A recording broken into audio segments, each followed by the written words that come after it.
Today marks 30 years since the murder of Ari Halberstam, a 16-year-old boy killed on the Brooklyn Bridge by a gunman who shot at a van of Jewish students. CBS 2's Hannah Klieger covers Brooklyn. Tonight she shows us how Halberstam's mother is marking this somber day.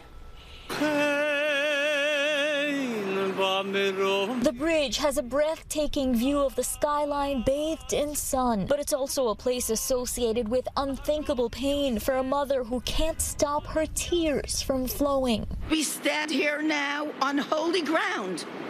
Every time I cross the bridge, I stop and say a prayer for my son. His blood is entwined in the steel beams of this bridge. Exactly 30 years ago, a terrorist opened fire on a van of Jewish students, murdering her son, Ari Halberstam, and injuring 3 others. On that day, at that moment, my life was forever changed. We became victims of terrorism. Through the decades, his mother, Devorah, has become one of the nation's leading anti-terror activists. This country takes a different view towards terrorism because of what happened on this bridge and on this ramp.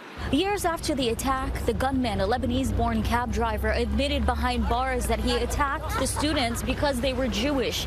This summer, the Anti-Defamation League announced a $50,000 reward for information leading to any possible co-conspirators who were involved in planning the shooting. The ramp leading up to the bridge bears his name. The Jewish Children's Museum was created in his honor. On the front of the museum is the face of a child, but as you get closer, it's actually the face of thousands of children. And what we need to do as a community is to talk about love. I have not seen Ari for 10,957 days, but I will always remember my firstborn child, 6 feet tall, with eyes that were crystal blue as the ocean and shined like 2 diamonds.